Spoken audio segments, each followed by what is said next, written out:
Tonight we're going to take a look at something super special that just showed up here in New Brunswick liquor stores. Something that hails all the way from Scotland.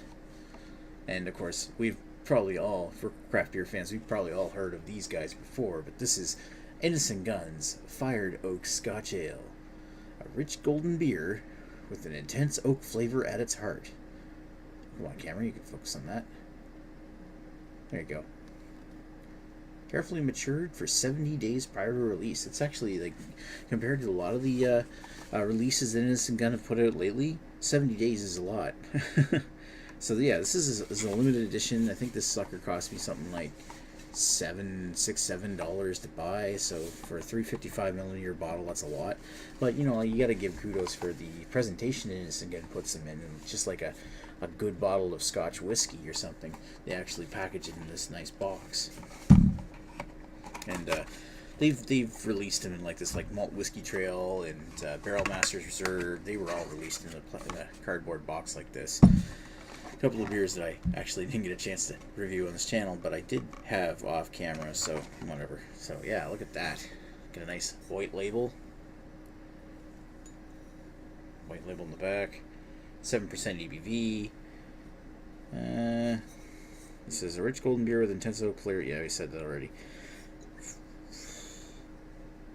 This ale was created to celebrate oak maturation, using a combination of lightly toasted oak and a unique batch of super heavily toasted heartwood American oak, which was taken to the point of catching fire. Wow, that's really roasty.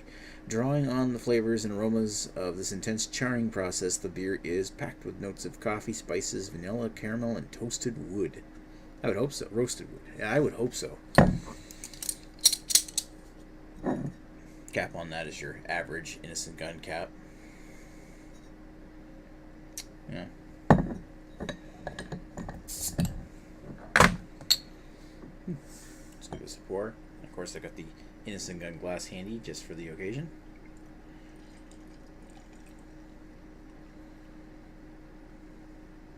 And for something calling it fired oak, I was expecting something a little darker, you know. So the woods they're using such burnt oak, they must have used a lighter colored beer. Although one thing I will say for an Innis Gunn, that's a lot of head. Like even the original Innis Gunn original doesn't usually have that much head. Color wise, that's pretty spot on. Looks like what the original looks like. So maybe they just used the original beer. Nice color though. I mean, don't get me wrong. The Innis Gunn original has always been one of my favorite beers. Well, since the first time I actually reviewed it, and I thought it was like sex in a bottle. It's not actually like as good as sex, but figure of speech. So yeah, nice, rich, amber, golden, brassy appearance. Very akin to the original Innis Gunn. Head's almost white. Maybe like an eggshell yellow, like a little bit of off-whiteness, yellowy off-white nut to it. Decent amount of carbonation. You know, if somebody was to pour that out, tell me it's an Innis Gunn, guess which one it is. From the appearance, I would say it looks just like the original, Innis Gunn original. Let's give it a sniff.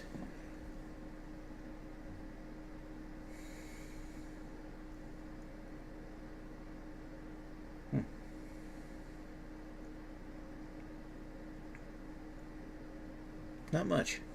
Little bits of copper coin. A little bit of butter, like the butterscotch. Vanilla.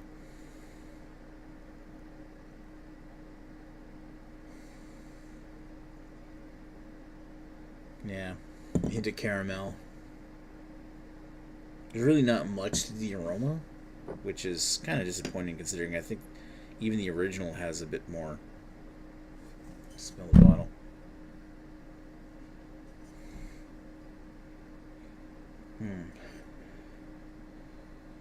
It's like a sweet red fruit, caramel,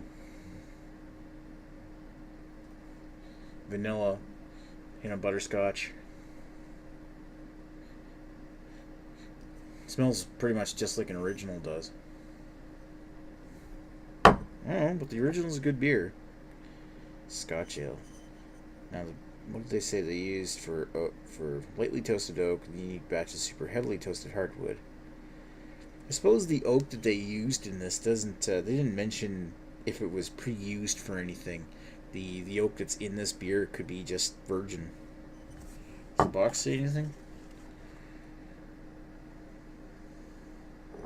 It's a light Scotch ale used in combination with lightly toasted oak. And no, let's put it down the hatch and see what it tastes like.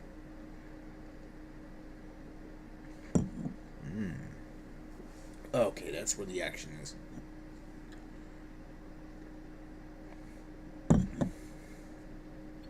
I do get the Scotch. It's Scotch ale. It's very sweet, with the sweetness cresting in the roof to the back of the mouth. A little bit on the sides of the tongue. A very buttery vanilla flavor.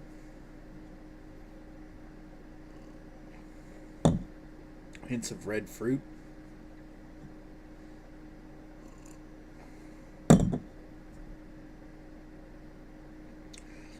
Maybe like a hint of, I'm not really getting smoke, but like a bit of a charcoal flavor in the aftertaste. And lingering in the back. Along with a subtle earthy hop note.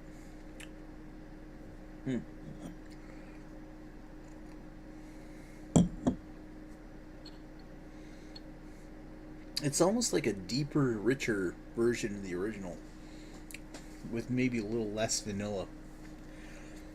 But I am getting what they're talking about for the char. Like, it's almost like char or ash, or a little bit of like charred earthiness in the aftertaste,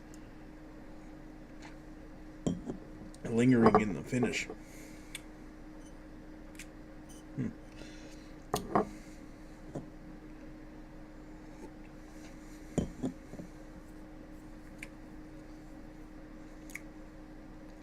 Suppose it's lingering into like a roasted bitterness.